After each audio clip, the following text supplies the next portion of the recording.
Hey, Stackers, got a great episode for you today. But first, we're coming up on episode 500 of the Stacking Benjamin Show. Holy cow. Are we that old? I don't think we're that old. Mom tells us that we act like we're like 11. So, of course, 11 in podcasting years. That's a long time. We're old. So here's the deal. The Stacking Benjamin Show and the shows before it have been around for 5 years, and we'd like to celebrate with you your wins. Let's encourage each other. Tell each other what you've done well the last 5 years, either, with some help with the show or, like is probably the case, not with help from the show. So here's what we'd like you to do. Call in the lifeline, stackingbenjamins.com/voicemail, and just tell us what your win is. It won't go on the Haven Lifeline. It'll go in our big 500th episode. Big financial win or other win, any win you've had during the last 5 years. stackingbenjamins.com/voicemail. Please help us out with episode 500. Just a couple other quick notes. Yesterday, my twins had a birthday. Happy birthday to Nick and Autumn. Big happy birthday. But even bigger, today is Bubba Mathis's 40th birthday. Bubba, you're an old man. I'm sure we'll have to send you a cane or something now that you're 40. All right, let's get Bubba's birthday party started. Hello. My name is Inigo Montoya. You killed my father. Prepare to die. Live from Joe's mom's basement, I'm Joe's mom's neighbor, Doug, and this is the Stacking Benjamin Show.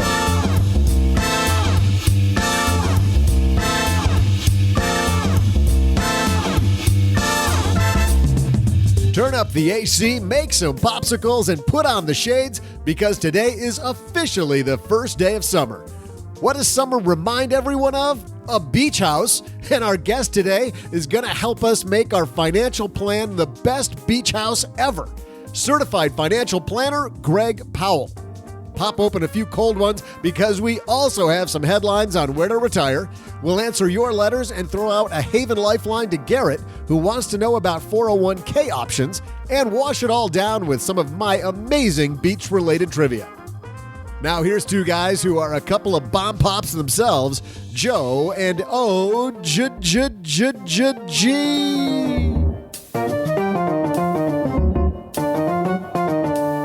It's very awkward right now. Why is it awkward? Doesn't it seem a little awkward right now? Because you're a bump up? That's one reason. Yeah. Hey, everybody. I am Joe Saul-C. High Average Joe Money on Twitter. And welcome back to another episode of the Stacking Benjamin Show. You found us again.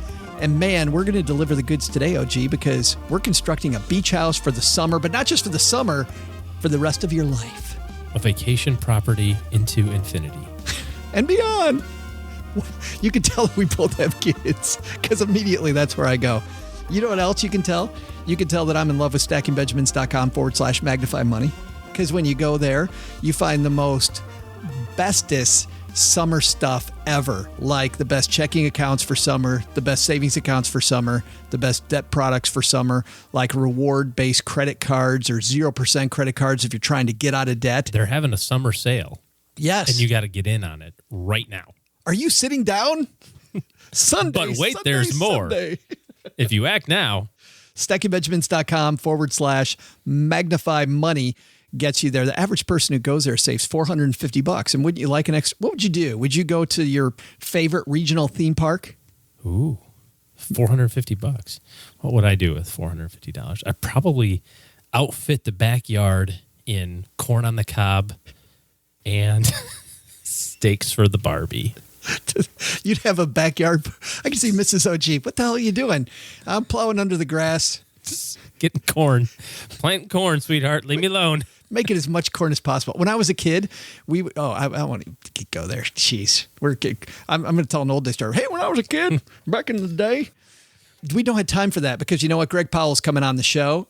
Certified financial planner Greg Powell, talking about turning your financial plan into a house that you're going to live in for the rest of your life. I like that analogy. Su casa. Yes, but first we have some headlines, so let's move. Hello, darlings. And now it's time for your favorite part of the show, our Stacking Benjamin's headlines. Our first headline comes to us from MarketWatch. You know, people think about where they're going to retire the rest of your life. We think about someday maybe getting out of the basement. Florida, Arizona, Is that what you think about Florida or Arizona? I mean, it's pretty perfect here, to be honest. But I do like it here, but it's a little musty. as people in know, the summer it gets a little moist down in the basement. it's your favorite word, moist. Yeah, I've used it a lot lately. It's not a good word. This is written by William Davis. Says, "See ya, Florida. Nebraska is the most attractive state for retirees." Right in the middle, flyover country. That's what they say. Have you been to Nebraska? I drove through it. Does that count? I think Like literally end to end drove through it. I think Nebraska's pretty, but I'm sorry, Nebraska. Who the hell goes, you know where I wish I could spend the rest I don't think of my they life? have. I think they have low taxes on RVs. Interesting. It looked tidbit. as at each U.S. state is a retirement destination. LPL Financial did this study. The Retirement Environment Index uses a combination of public data related to health, finance, housing, employment, education, community, and quality of life indicators to evaluate and rank states based on their attractiveness to the pre-retiree cohort. It's weighted to prioritize finances over other indicators. By the way, amazing that a company like LPL Financial would prioritize finance. Also amazing. Up until recently, LPL's number one advisor was from Nebraska. Oh, was it really? Was it really? Yeah, Mr. Carson, Ron Carson, great guy. Yeah. I don't know him personally. I'm sure he's I've met him a couple times. fantastic. Nice young man. LPL Financial also provides a grade for each state based on their index score. Only 10% of the states received an A grade. 40% of the states were given a C. The state with the biggest improvement? New Mexico. Michigan. Okay. Went from what to what? Saw the like 50 to 48. I don't know. It doesn't say. Okay. Saw the biggest improvement within the financial category. Median income improved greater than national average. Cost of living declined, and the tax burden fell compared to an average state increase in the tax burden across all states. Now, where do the traditional retirement places place on that list? Florida, Arizona, Texas. Florida was 29. Okay. South Carolina was 38, North Carolina 21, and Arizona was 40. Okay. The one that was first in 2015 was Virginia, actually. It's for lovers. Has dropped to number 7. Imagine if, hold on, this is really cool. Imagine if you had to move your household based on the positioning of this study, like people move their stock portfolio based on, like, well, we were number 1 yesterday. Time to pack the car, move to Nebraska, sweetheart. I'm leaving Arizona. I don't want to be in Arizona anymore. They're number 40. You kidding me? Big money's in Arizona. Buy low. Last place, they have DC in here as a spot. That's number 30, but last place at number 51. If you look at finances as number 1, it's going to be pretty easy. So it's got to be kind of expensive. Hawaii. California's number 50. Hawaii, New York. Hawaii's number 46. New York is the bottom. Yeah. And you know what? Are people really leaving California and New York? Yes. Correct. Texas, by the way, where we are here, Mom's Basement, number 14. I'll link to this in our show notes at stackingbenjamins.com. But have you found when you're talking to people about their personal finances that they really put a lot of stock into something like this with like affordability of the state where I live? Not so much of the current state, but I have had conversations with, kind of late 40s where they're starting to think about, well, maybe there's a place to go. Should we move? We're in a high tax state now. Maybe we go to a lower tax state in the future. So that, that's on people's minds. I think not only that with the, I'm thinking about the financial independent retire early people, the FIRE crowd. Yeah. I mean, those people are all about not just states, changing countries. Yeah. Move to Guatemala. Costa Rica. Yeah. Moving to different places. But does it really change how you save for retirement based on the state you're going to live in? I suppose it does. Interestingly, I read an article several months ago in the Wall Street Journal about somebody who realized that she couldn't retire where she wanted to. She was originally a teacher from California, had paid in the pension system and everything. It was just too expensive to live in Southern California in retirement. Picked a place that she could afford, which was Iowa. Yeah. A little bit of a change to go from San Diego to, Iowa's nice. What's their slogan? Iowa's for lovers? Is that what it is? Virginia is. Oh, Virginia's for lovers. Yeah. Iowa's for lovers. Iowa's for corn lovers. Speaking of corn, back to Mom. Our second headline comes to us from Business Insider. This written by Tanza President Ludenbeck. Business. What's that? President Business. I've seen the Lego movie 1,000 times in the last 20 week and a half. 20-somethings say the scariest parts of adulthood are financial and inevitable. This piece says you'd be hard-pressed to find a college senior who's not worried about what challenges their first year in the real world will bring. But while they may be nervous about finding a job or adjusting to a new city, it turns out their chief concern has to do with money. A recent poll from Lend.edu that surveyed more than 3,700 college students over an 11-month period said nearly half of those people said paying taxes and budgeting are the scariest part about graduating from college.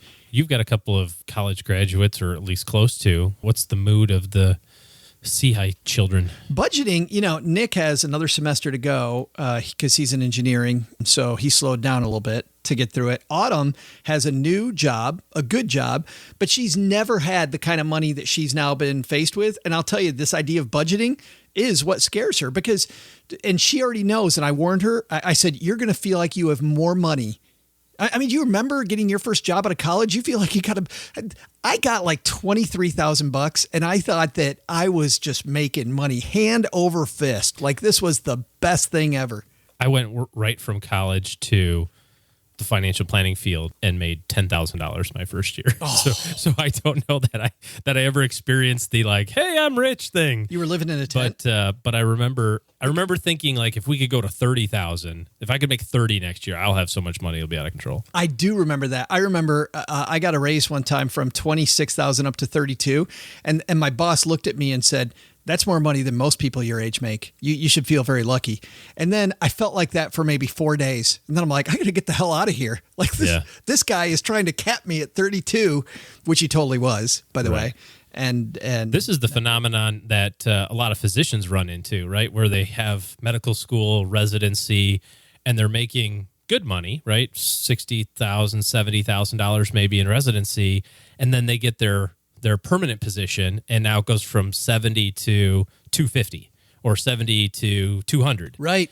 And the big key, I think, is getting ahead of that extra $5,000 or $6,000 or $7,000 a month. Obviously, a lot of competing things going on right there, catching up on retirement savings because they've been in school a little bit longer than most people up to at that point, and maybe paying down student loans or something. But it's real slippery if that, and you know this too from your experience and working with clients. If you don't get in front of that extra income right away, pretty soon lifestyle creep happens, and now you don't have $5,000 a month extra anymore. So what do you do? I mean, if you're a parent, do you sit down with your kid and help them come up with their first budget? Do you show them the tools that are out there? Do you?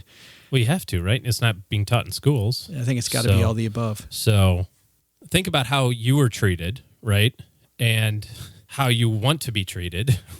I look back and say, boy, I wish somebody would have told me about A, B, and C, or my parents are great. Mom's fantastic, as you know, but they, it's a generational thing. Never talked about money. Yeah, never talked about money. We'd have a discussion about money. But my parents would be having a discussion about money. I'd come in the room. They'd stop immediately. Yep. Get out of the room. Yep. Yeah. Didn't talk about it. Number 3 on this list, by the way, was finding a job. That's a tough one. Yeah. Number 4 was not being around friends all the time. Okay, you'll get over that. Or just be okay with not having friends. That's what you and I are used to. And the next one was waking up early 5 days a week. You get over that one. Yeah. Quick. And you know what made me mad? I remember when I first started waking up early without the alarm clock. That still drives me crazy. Yeah. Waking up at 5:30 in the morning going, okay, I'm awake. It's time to wake up now. What's really fun is not have an alarm clock.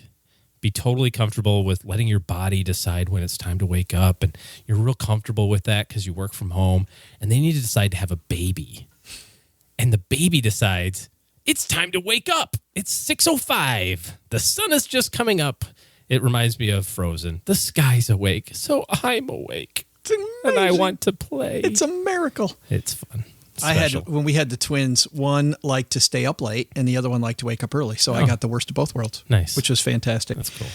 And when it comes to really not twins after all. When it comes to paying taxes, I like this idea that one of my clients did back when I was a financial planner, which was he would withhold taxes from their allowance. Oh, yeah. Like he'd withhold money. They're like, oh, why are you taking that away? Yeah, that's the man. Got to pay the man. And he would put into a long-term savings account for them, which I thought was a great idea. He didn't put it in 529 plan. He put it into like what he called a wedding or car fund, right? I gotcha. Yeah. Yeah, I paid the OG kids last year and gave them their pay stubs. And they're like, where'd the money go? And I said, so you had to pay taxes, and then this is what's left. And they said, oh, great, so we can spend. I go, no, actually, you have tuition due.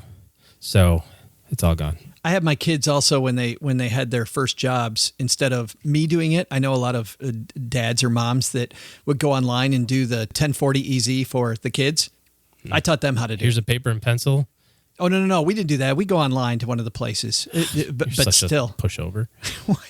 Yeah, but I didn't do it. Here's a solar calculator and a pencil sharpener and the publication 15, how to fill out a tax form. Go get them, Tiger. Read that. Yeah, that's good. That's very helpful, man. Well, I think the lessons today are, number one, retirement destinations. I think you look at your budget first, don't you? And then decide, do I really need to move? Really consider Idaho. And Nebraska's number one. Yeah, first is worst. And then the second lesson is know somebody that's getting out of college or in their 20s. Hook them up. Yeah, Give them some lessons. Do them a favor. Help them out with the budget, with learning about taxes. Show them some Take good them out resources. to a really expensive dinner and have them pay. Best lesson ever. Don't tell them until the end. Let them have you pick the bottle of wine. This is your first lesson in money, son.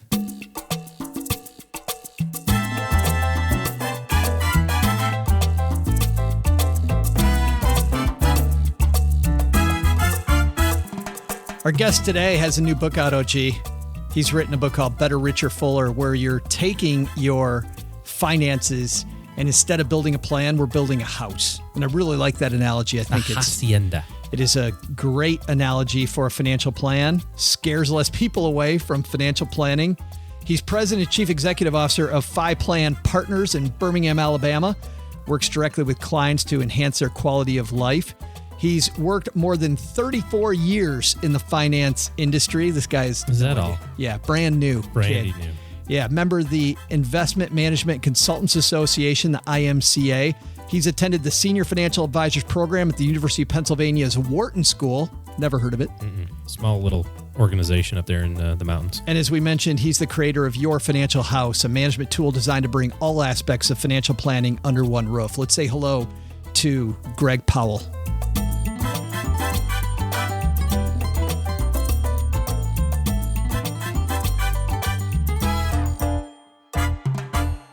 And Greg Powell joins us in the basement. Have a seat, man. How are you? I'm doing fantastic. How are you doing? Well, I'm better now that you're here because I'm very interested in this idea of financial planning as building a house. When did you first get this idea? Well, many years ago. In fact, our youngest daughter, who was around 5 years old, asked me on a Sunday afternoon to sit on the floor and draw with a box of Crayolas and a piece of paper. And she wanted to draw a house. Now, what you need to know is today she's just finished her freshman year in college. Wow. So that gives you some idea how long I've been using this. And in the process of drawing with the Crayolas, I was being in my great artistic ability, I drew the triangle and the square. And she proceeded to pull colors out and to color the different rooms and tell me who belonged in the rooms, that this room was for her mom and dad, this room was for our cat Boots. Then also her American Girl dolls had a room. I attempted to color some rooms only to be informed that was the wrong color. So I got educated that day. And in the process, sitting there, it hit me. This might be an incredible way to educate people on the decisions they need to make in their life. The house represents the relationships in their life. The house symbolizes the American dream from the standpoint of the topics or the way the rooms are labeled. It gets people focused on a specific dialogue. The other thing, Joe, that people tell me constantly is that they'll look at me and go, you know, I'm successful in my career and what I've done, but I just don't know which questions to ask. What do I need to be asking? It allows people to comfortably, without being intimidated or threatened, to walk through the rooms and get the answers they need to really develop a financial blueprint.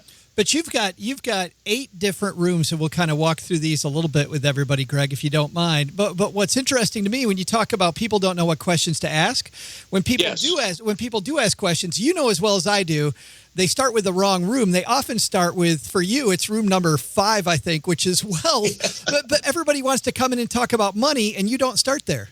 That's correct. And thank you for pointing that out. My thing is that the financial service industry has the people all over the country scrambling around saying, I'm a financial advisor. And they'll sit there and they'll get some general information from people and not really find out about the person. And the thing is, at the end of the day, the money that they need to invest needs to be tied to their dreams and goals and what they want the money to do for them. And so just like, a builder sitting down with someone, having an hour discussion, and then looking at that person and saying, I think I've heard enough. You've given me some pictures and diagrams as to how you want the house to look. Just go on and write me the check, and I can start building the house tomorrow without a blueprint. The same happens across this country at times with financial advisors. You find out a person's age, when they're wanting to retire, maybe certain things about it, but they really don't go into more detail to understand what their dreams and goals are, as well as to discuss with them how the relationships in their life can impact their money down the road. So it's just like having a builder and having him build with no blueprints. That is exactly right. Yeah. In my book, I want to emphasize to people that a red flag is if you sit down with someone who wants to invest your money, but they're not wanting to do a financial blueprint, you might need to leave because you need someone that really wants to understand you, the dynamics of your family and relationships in your life, your career goals, your dreams and vision, and also that little voice in your head that worries about things. And I talk about that in the book. Anxiety can prevent people from moving forward. And a lot of times, what conquers anxiety is knowledge. And so you want to be working with a financial advisor that can bring knowledge to the table to help you reduce that anxiety, and as well as ask the questions, can I retire? Am I going to run out of money? How am I going to get my kids through college? I have a child with special needs. How do I take care of them? I have a dependent parent, and that may impact my retirement, or we may have to help in other ways. I don't have a will or a power of attorney. The list goes on and on. So I also do in there, one of the rooms is the retirement fulfillment room, and you would be amazed that the dialogue that I have with people who have worked all their lives to achieve their financial goals. They now own their time to do what they want to do. And especially with men, they're not happy because their identity and everything about them was about their career and constantly being busy work-wise. So that's why you say the quote, I want to be able to retire, isn't good enough. You have to go deeper? That's exactly right. Yes. What are some of the things that you find that people want to do? What I found, I was a financial planner for 16 years, and what I found was that people always wanted to tell me they wanted to travel and play golf. And I'd say, okay, well, once that's done, like you can't spend your whole life just doing that. What are some of the discussions you end up having with people? Well, and that is a great statement on your part. That is exactly right. And especially with men, you can only play so much golf, hunt, fish. You'll travel only so much. And the reality is understanding what gives you fulfillment in your life. And also, being able to have that dialogue of how you reinvent yourself, also taking hobbies or things that you like to do for fun. I mean, case in point, and I talk about some of these in the book. We had one gentleman who wanted to be an artist, but of course he couldn't make a living and support a family. So he got in a large corporation, worked his way up to a key executive position, and had given up that hobby or that passion. Well, guess what? After discussions with us today, he now paints pictures of buildings and landscapes on college campuses. Wow. And throws in a little flair with the university logo or people around. And he's doing fantastic, and his art's being displayed on campuses where he's gone with his artistic ability, and he loves that. Another gentleman had a hobby. He loved antique cars and cars in general, and he was bored. He was starting to spend down his retirement money. We talked to him. He got interested as we introduced him to eBay. And on eBay, he learned how to buy some cars and got another friend involved. And then eventually they realized, wait a sec, we can buy some of these cars, have them broken down, and sell the parts for more than we can the actual cars. And so he started that, and that became something that he thoroughly enjoyed. Well, so there's a wide range of things that people can do. You've just got to take a deep breath and really think it through and have a financial blueprint in place to help you think it through. And part of this is that retirement's longer for people than ever before. And it's really not retiring, I think, Greg. It's about a whole another stage of your life. Oh, absolutely, Joe. And it well said. I'll go back to my phrase earlier in this conversation where I said you have to reinvent yourself. The other thing is I'm a big believer, especially with men, that they need sabbaticals. They don't need retirement. And I think that's something that needs to be talked about. And I talk about this in my book as well. Women, I find, have an easier time of retiring. So the reason in this conversation I keep bringing up men in retirement, women seem to really embrace it, enjoy it. They have not only if they're married, in terms of their spouse, if they're single, divorced, or widowed, they just have friends and all these other things that they're involved in terms of community and church, and as well as other organizations that keeps them very, very busy, as well as they like to travel and play golf and have other hobbies. I was going to say that can't be true for all women, but I get where you're going, that generally in your experience. Yes. I've yet in my career, and I've been doing this 30 plus years, where I've had a situation where a female was starting to spend her money down too fast. And that's actually I was going to ask you follow-up questions on that, but that's a whole different thing. I want to get back to the house because the second room in your house is what you call the legacy room. And do you find that people, when you first meet them, are interested in building a legacy or thinking about their legacy? Because, we're all interested in the time before we die.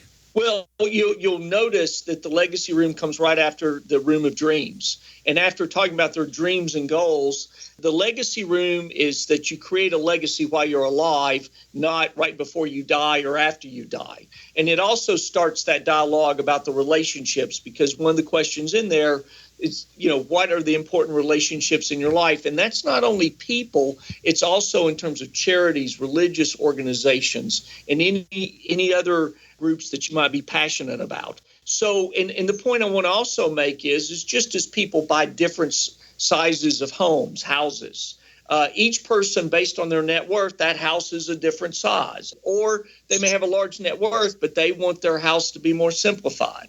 So what it does, it starts that whole process as well, where if someone looks at me and says, right now I currently don't give to any charities or religious organizations, but one of my goals is to one day do that.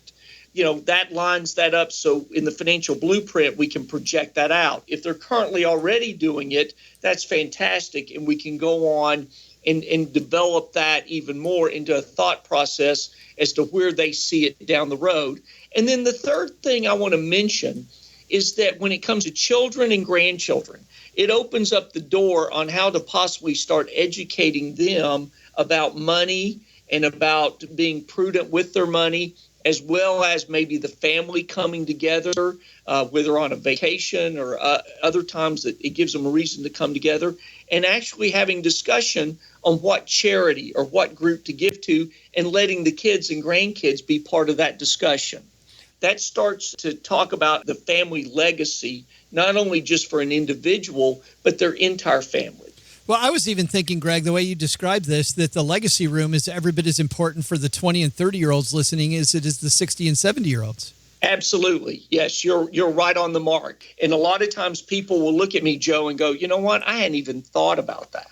Also in the book, I tell one story about a couple. They were really concerned about their daughter. She'd gotten in with the wrong crowd. It wasn't their values that they had or the way that they had taught her, and they were really worried, and she was in a very rebellious stage. And as I talked to them in the legacy room, we talked about that, maybe she should get involved with them in a charity, and that they allow her to pick the charity, and to also, from the standpoint, let her contribute some of her money, or they contribute in with her. Well, she chose to do that. It involved the homeless, Well, she got very involved in that. Her mom and dad got very involved. And one day they looked up and noticed those friends that were not a good influence weren't around her anymore, especially the boyfriend. And when asked why, she said, I'm too busy and they don't understand the difference I can make in the community by doing this. Wow. And so it was a whole nother way to have dialogue as a family. And it's not only about, the money and where the money's going, but making your decisions based on your values and your interest in what's important to you. Well, let's talk about that, because the next room is the lifestyle room. And you say something very shocking, which is it's okay to have a latte. What's that all about? Yeah, well, my thing there is that when people meet with me, one of the things I say to them is that, I'm not here to put you on a budget. I'm here to understand your lifestyle. And in understanding that lifestyle, it may be that your favorite thing to do is buy a latte. There are groups and books out there today that go, oh, don't spend your money on that, that coffee. My philosophy is that you need to understand, how do you reward yourself? That's what lifestyle is really about. Everybody has the utility bill. Everybody has to put food on the table. They have to put gas in the car. The thing is that understanding this is how I reward myself. And the reason I have that dialogue like that, and to say it's okay to buy a latte, is that we want to understand in the financial blueprint how you reward yourself for all that hard work you're doing and the way you're trying to balance your life, with, for yourself, or if you're married, or, you have kids, or whatever your situation is, that it's a way to emphasize I reward myself this way, and therefore there may be other things I keep out of the budget. That makes sense, because once we have all that, then it's time for us to finally talk about money. Because now, I'm guessing, Greg, that's because now you finally have some context around how the heck you're going to actually invest this cash. That's exactly right. And you understand the spending habits and the things that people really like to do. The other thing that's interesting, and I'll go back to the room of dreams for just a second and come to the wealth room, is that in the room of dreams, as people share their anxieties and what they're worried about, so often they have allowed those anxieties to build up. And in reality, by the time we get to the wealth room and start tweaking things, they start to understand with some tweaking here, a little fine tuning here, having more knowledge on how to maneuver through this, that maybe they're in better financial shape than they thought they were, or that they're on track to actually achieve things in the room of dreams that they didn't think they could do.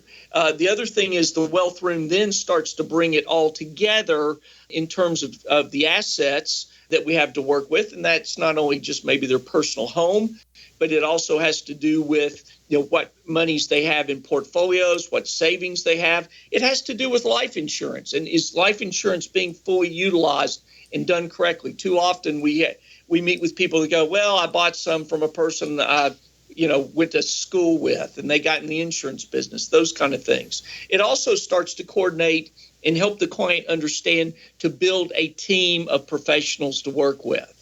In the book, or throughout the book, I talk about this. Who's your CPA? Who's your estate attorney? Your financial advisor.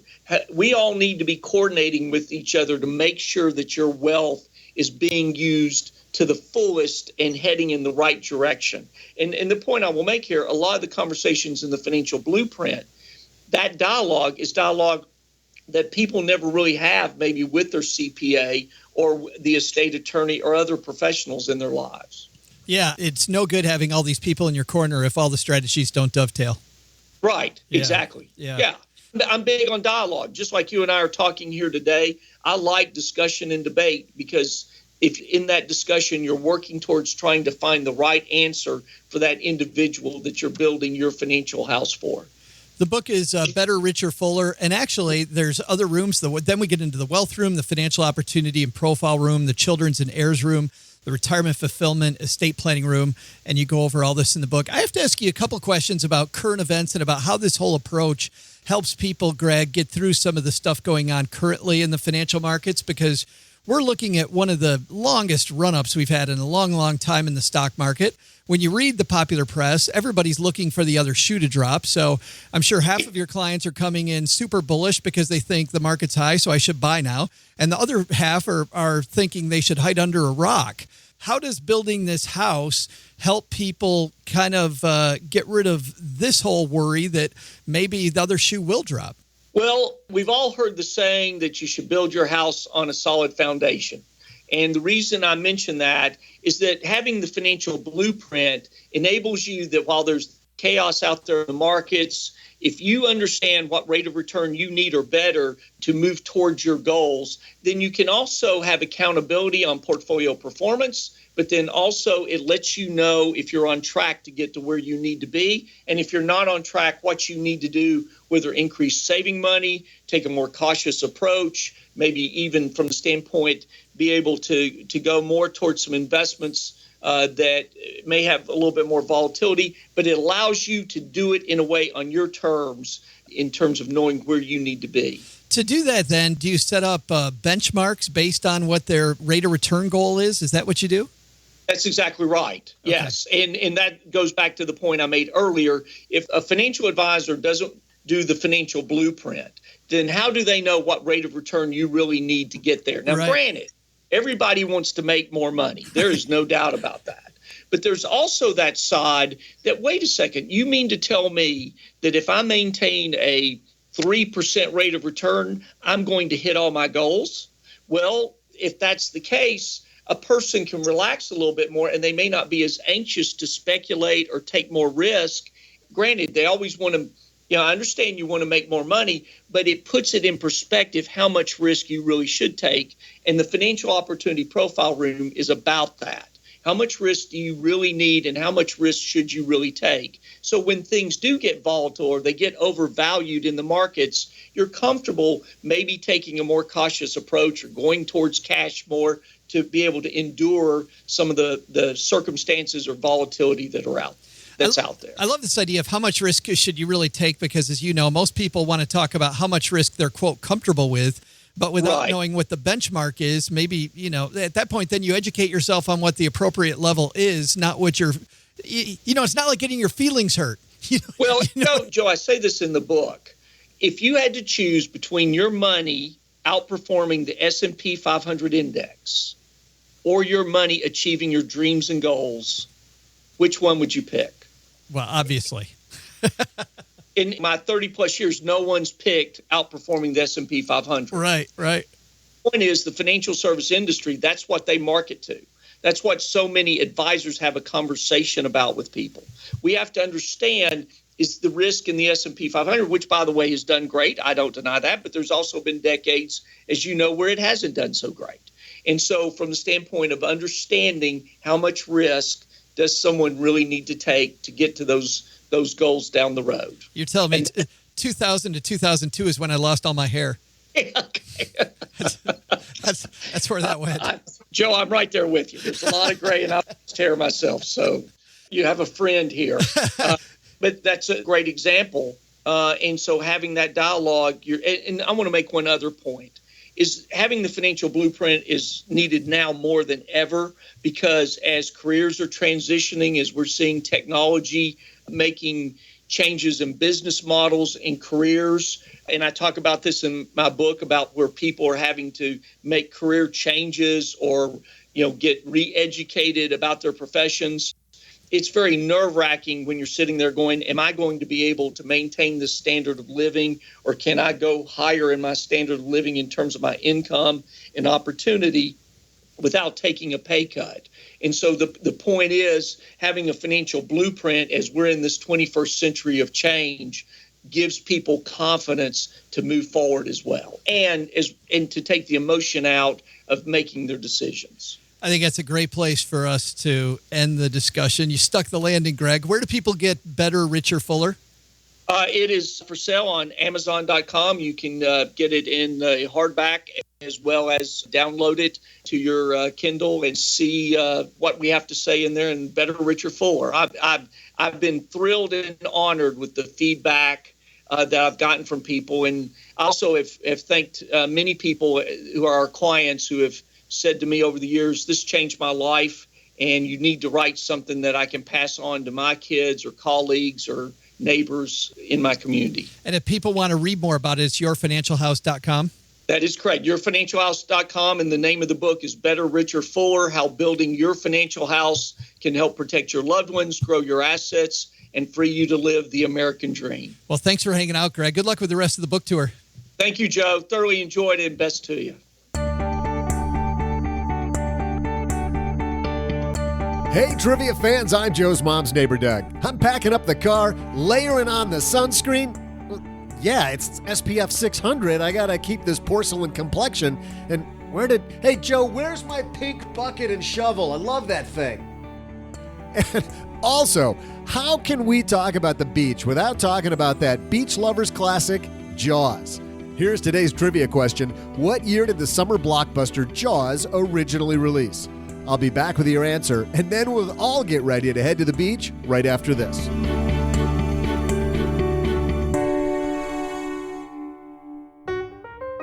Stackers, we get used to those same daily routines, don't we? We wake up at the same time every morning, brush our teeth, park the car in the same spot at work every day, recite jokes in the mirror to be funnier than that jerk at the water cooler? Or is that just me? Here's one thing you shouldn't make routine: using the same credit card from the same bank just because that's what you've always done. Nick Clements from Magnify Money explains why. I mean, it's never been a better time, honestly, to find a credit card, especially given the lucrative sign-on bonuses that are out there. Chase just recently had $100,000 on their reserve card. I think we're at a point right now where credit cards are extremely profitable for large banks, and they are really wanting to get more customers. And so they're rolling out the red carpet. So I would just say, if you have had a credit card for more than 2 or 3 years, chances are there's a much better deal out there for you today. So why stick with that same old card with those rewards that haven't changed in years? You can use MagnifyMoney.com to always find best in class, including better interest rates. And don't only use Magnify Money for credit cards. Nick and the team have built the site from the ground up to help with personal loans, student loans, and mortgages. Average person saves $450 in interest when they hit stackyourbenjamins.com/Magnify Money.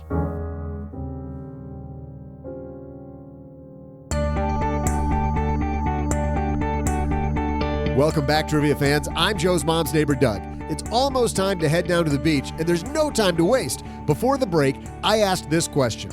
What year did the summer blockbuster Jaws originally released? The answer? 1975. You feel old yet? I totally wasn't around when that movie got released. All right, trivia fans, I'm running down to the store to get some blow-up beach toys. No worries, though. I'll be back in time to send you off. See ya! Nothing like cheating. Well, use the old Googler. The Googler or the show notes page? I'm not allowed on the show notes page. No. For a lot of reasons. Did you see Jaws? Yeah, oh yeah. Yeah, but you see it when you were a kid? It wasn't out when I was a kid. Or it had already been out for a while, I should say. Well, not a while, a little bit. Well, I was 7 when Jaws came out. Mm-hmm. So I remember I didn't see it that year. I saw pieces of it the next year, and still everybody around me, my older cousins, had watched it, and we'd go out to the beach, and all they talk about was the big sharks in the water. And we're at a little inland lake. Yes. In mid-Michigan. Yes. Right. Southwest Michigan. I was scared to death of the water. I'm like, no, fish. We took the kids to a beach vacation, and it happened, jellyfish, you can't predict in advance. There's no, it's not like there's jellyfish season. It just kind of depends. Those are horrible. So it happened to be that when we got there, they had just a weird onflow of jellyfish. And so there's my son grabbing one off the shore. Oh, no. And I'm like, no. We're running after him. He was fine. But he was totally freaked out. He goes, I never want to come back to the beach ever again. Ever. Sad story. That's okay. We went back. He got over it. You know what we'd do if he did that today? We'd throw him in a pile of jellyfish? No, we'd throw out the Haven Lifeline to him. God dang it. Because with the I Haven knew where this was going, too. I didn't read the show notes very well. Because with the Haven Lifeline, we tackle some of life's, or rather life insurance's most important questions. Our friends at Haven Life Insurance Agency, they're disrupting the life insurance industry by focusing on those 2 things you value most. And it's not donuts and peanut butter. It's your family, OG, and your time. They were the first life insurance startup that's wholly owned by the industry giant Mass Mutual to create a high-quality, affordable term life insurance policy you can purchase entirely online.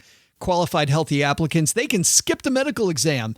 Head to stackingbenjamins.com/Haven Life now to get a free quote and to learn about life insurance the modern way. It's like drawing the chance card that says, go right to go. Collect $200. Yeah, forget about the all rest the of that. You don't underwriting. need that. You don't need to do that. Yeah, unless you're just about to the red properties. Underwriting. Have you seen that the people who get the red properties are more likely to win? I haven't played Monopoly in 15 years. No. Have you heard from your friend Garrett recently? No, sir, but I have a feeling, according to the show notes, we're about that to hear he's coming on right now. Hey, Garrett, say hello. Hey, Joe and OG. This is Garrett down in Florida. My question today is about 401ks. My wife and I both work for the same company, which was sold recently, and the new owner contributes a 401k match up to 5%, but it's in company stock. I should tell you the company is a large newspaper chain, and given the current state of newspapers, I'm not real crazy about owning the stock. So my question is, what are my options? Can I sell the company stock within my portfolio and put it back into an index fund?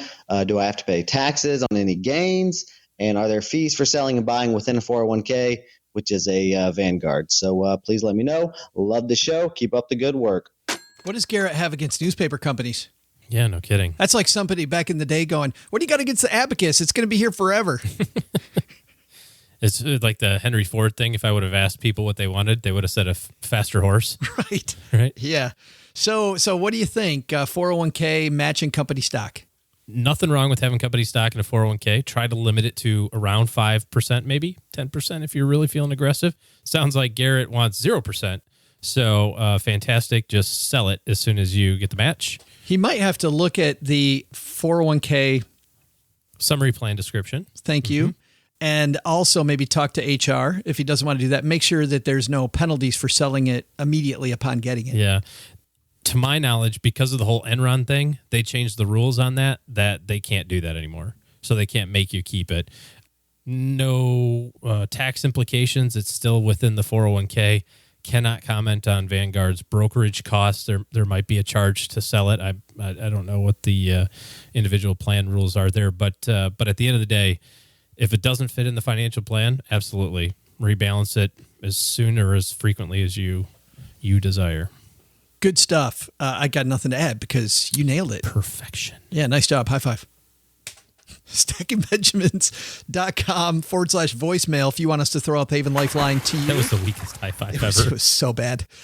We also get letters to the show, and Doug just brought down the mail. This one comes to us from Andrew. He says, hey, guys. First, thanks for keeping me entertained day in and day out while I slave away on the road. Oh, he's a road warrior. Wonder what he's doing. Listening to us, probably.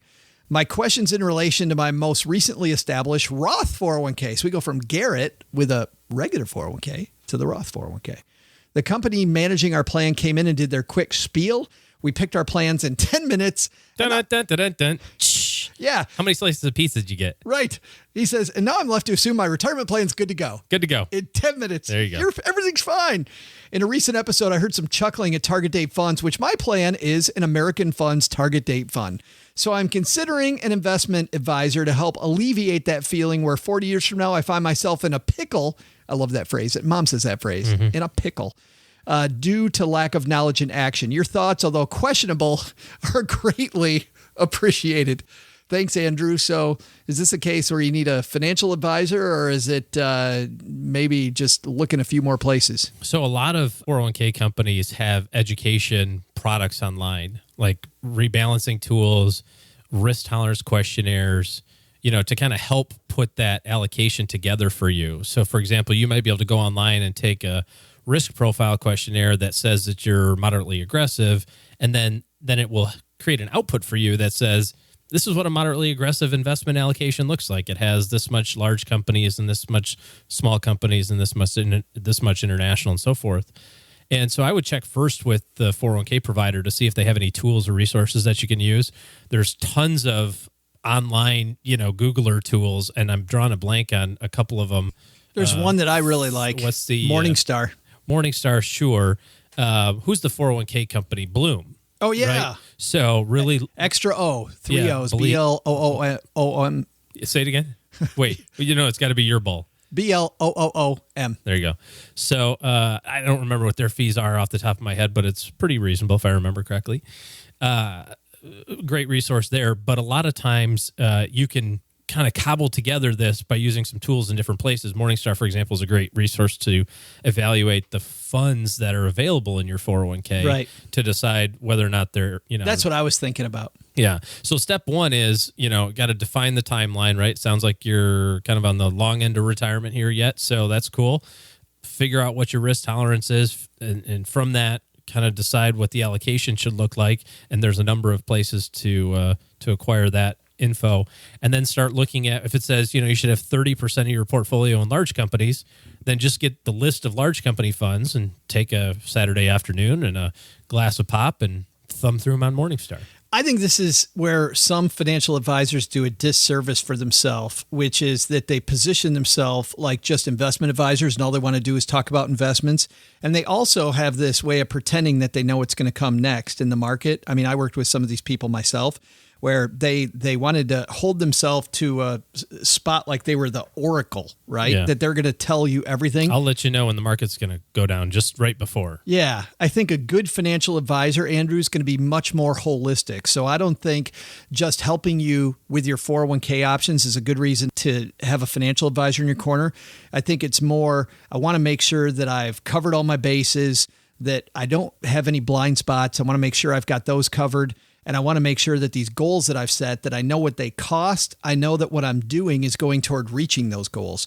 It's a much more holistic thing than just your 401k. Yeah. And in conjunction with that, then you'll make sure that the money is invested the right way in wherever it ends up, Right. whether it's 401k or other places. But that to ends make up all being, those things help. it's almost like Greg said earlier. He talks about money as thing number 5 out of 8. Yeah. Right? Which most people want to talk about money, as Greg Number and I one. said, is number Yeah. 1. Yeah. Yeah. And he's like, we don't do that. You talk about your goals first. I mean, you and he are exactly on the same page there. Love that. Thanks for the question, Andrew. If you've got a question, I'd encourage you to have us throw you out the Haven Lifeline. That's stackingbenjamins.com/voicemail. I'll tell you another way to get there. If you're out walking the dog or out on the run or in the car. You laugh every time I say that. Longest run I went on was trying to get to the car before I got sprinkled on from the rain. That's exhausting, isn't it? Oh, gosh. stackingbenjamins.com, and across the top it says question for the show, ? And you just head there and you can ask us a letter. We've got the Haven Lifeline up top, and then ask us a letter or just send it to me, Joe, at stackingbenjamins.com. By the way, I just got a letter from somebody the other day. I can't read War and Peace on the show. You got to keep it to just 8 or 9 sentences. Like one paragraph. Yeah, I just got this letter, and I love you, and you know exactly who I'm talking to. It's a great letter. I can't wait to get to it, but it's a novel, and I've got to figure out a way to pare it down. So, am I complaining? I shouldn't complain that people are writing us letters. That's not good. Thank you for writing the letter.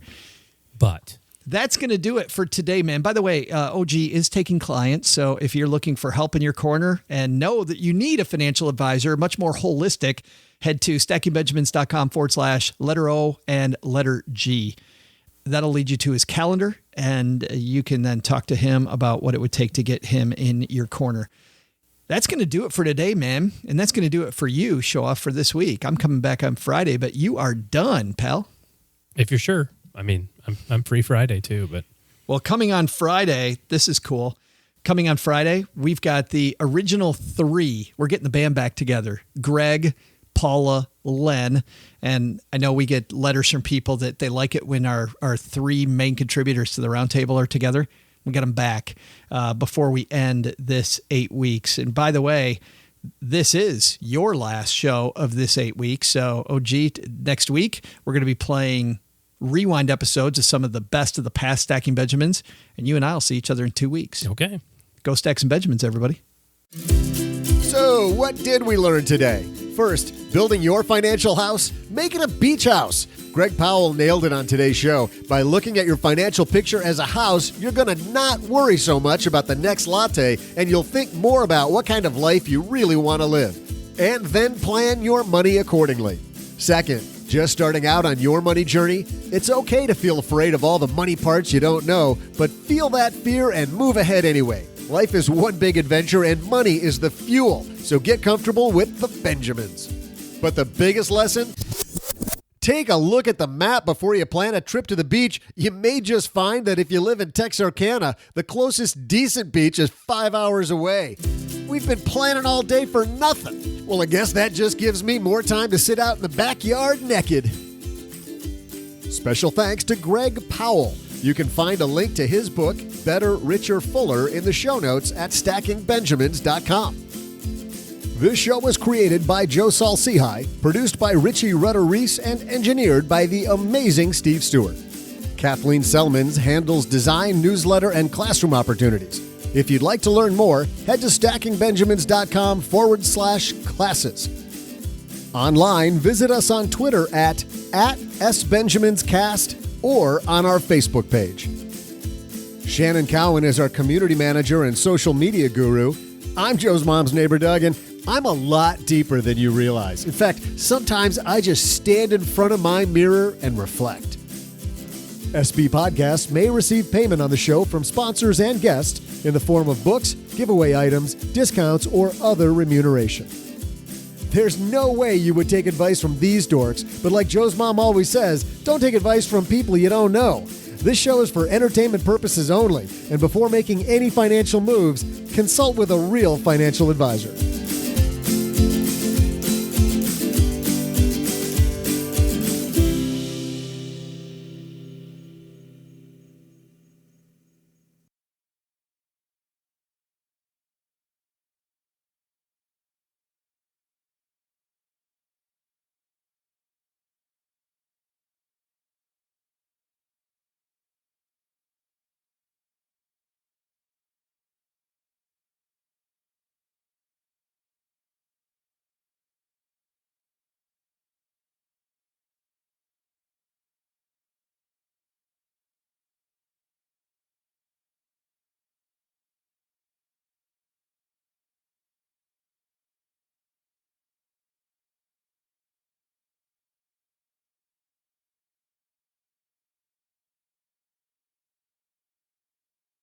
Got a special guest today for the after show, a guy that normally is behind the scenes. You've heard him if you listen to our old Green Room podcast. We'll have some more stuff on that in a minute. But Richie Rutter-Reese, show producer. What's happening, man? Oh, hey there, everyone. It's nice to be back in the mic. It's been a while, actually. I know you thought you got fired, didn't you? I'm sure they thought that, Green Room got shut down. I wasn't heard from again. You try not to take it personally. Yeah. Right.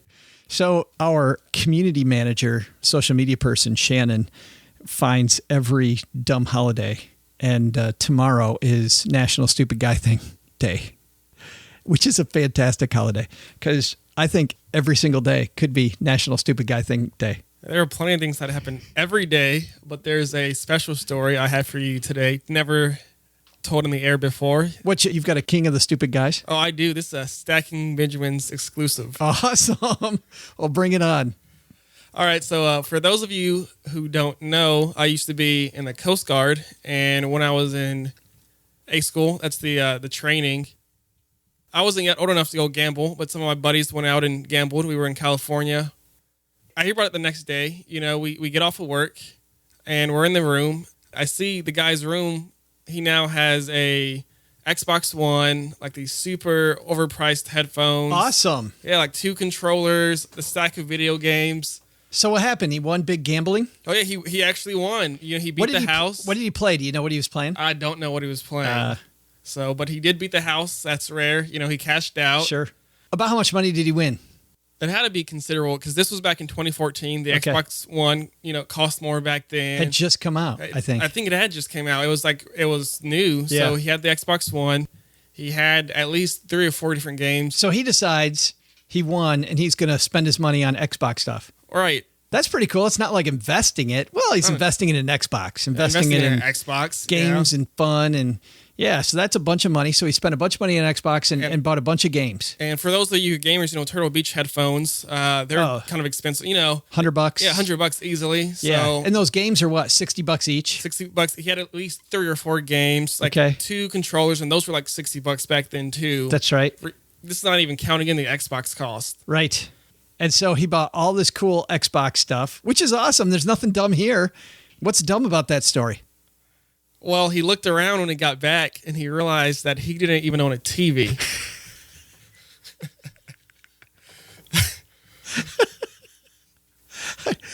How do you forget that? Like, how do you not know that you don't own a television when you're buying Xbox stuff? Well, from how I heard it, they stopped by GameStop on the way home, so I imagine there was alcohol involved. A couple. Oh, no. Really? I mean, don't like most of them. Hashtag now. shocker. Yeah, really? Alcohol. Like, oh, let me just go buy, about $600, $700 worth of games and Xbox stuff and no TV. A friend of mine and I did that in college. We were having a good time, and we actually had a friend of ours who was sober drive us to the store so we could get a Nintendo. And you know what's funny? We didn't give a crap about the Nintendo at all. We wanted to play Tecmo Super Bowl. That was our whole thing, was if we could play Tecmo Super Bowl, that would be awesome. And the next day we woke up, I'm like, why did I give him that much money just so I could play Tecmo Super Bowl like one time, Yeah, just that one time. I actually have, to bounce off of that, just real quick, I remember, this actually happened to me about last year.